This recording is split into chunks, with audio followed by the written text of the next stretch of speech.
Hello guys, আজকে আমি কিছু টুকিটাকি কেনাকাটা করেছি। কেনাকাটা করতে যেতাম না, আমার কয়েকদিন ধরে মনটা এত খারাপ সে তোমাদের সঙ্গে শেয়ার করিনি, কিন্তু তার মধ্যে আমি ভিডিও করে যাচ্ছিলাম।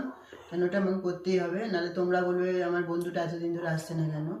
তা তোমাদেরকে প্রথমে দেখাচ্ছি আমি ঠাকুরের জিনিস কী কী কিনেছি। দেখো, সুন্দর ফুল পেয়েছি, টাটকা টাটকা ফুল কিনে এনেছি। দেখো, এই মালাগুলো কিনে এনেছি, সবই ঠাকুরের জিনিস কিন্তু। দেখো, চামড় নিয়ে এসেছি, আগে বড় চামড় ছিল, এখন এটা ছোট নিয়ে এসেছি।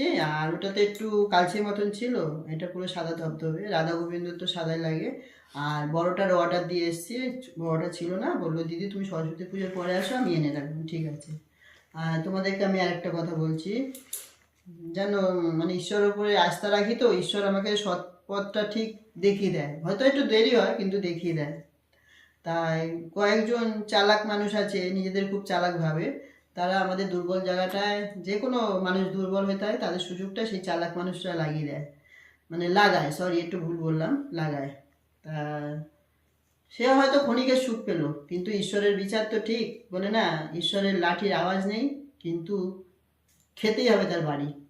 তাই তোমাদের সঙ্গে প্রথমে আমি ঠাকুরের জিনিসগুলো শেয়ার করলাম, তোমরা কিছু মনে করো না এই কথাটা শেয়ার করলাম বলে। তাই চলো বাকি জিনিসগুলো দেখাচ্ছি। ঠাকুরেরটা প্রথমে দেখানো হয়ে গেল, আমাদের সঙ্গে ঠাকুরের জিনিস প্রথমে আমি শেয়ার করে দিলাম। এইবারে রান্নার লোহার একটা কড়াই এনেছি।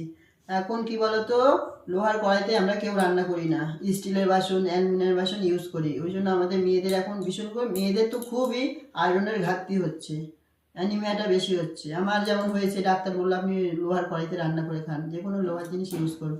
তাই তোমাদেরকে একটা মানে অনুরোধ করছি, তোমরা পারলে লোহার কড়াইতে খাও, তাহলে মেয়েদের যে অ্যানিমিয়া রোগটা হয়, ছেলেদের হয় কিন্তু ছেলেদের কম হয়, মেয়েদের বেশি হয়। তোমরা লোহার কড়াইতে রান্না করার চেষ্টা করো। কিউই ফল এনেছি, এই ফল খেলে যাদের ডেঙ্গু ম্যালেরিয়া হয় কমে যায়, রক্তের ঘাটতি যাদের কম তাদের রক্ত তৈরি হয়। তো তোমরা কিউই ফলটা অবশ্যই খেও। আর যদি তোমাদের টক লাগে 2-3 দিন ঘরে ফেলে রাখবে, পেকে যাবে, তারপরে খাবে, দেবে খুবই মিষ্টি। আর এই পাতি লেবু এনেছি। চাদরগুলো কিরকম হয়েছে তোমরা কিন্তু আমাকে কমেন্টে জানাবে, কালারটা কেমন হয়েছে, ডিজাইনটা কেমন হয়েছে। আমি দেখাচ্ছি তোমাদেরকে একটা একটা করে। এই একখানা, এই আর একটা, দুটো হলো, তিনটে, চারটে। তোমরা কিন্তু বলবে কিন্তু কমেন্টে কালার, তোমরা বন্ধুরা কিন্তু কমেন্টে জানাবে অবশ্যই চাদরগুলো কিরকম হয়েছে আর আমার কেনাকাটাটা কিরকম হয়েছে, তাহলে আমার ভালো লাগবে। তাহলে টাটা বন্ধুরা, চলি, আবার তোমাদের সঙ্গে পরে দেখা হবে।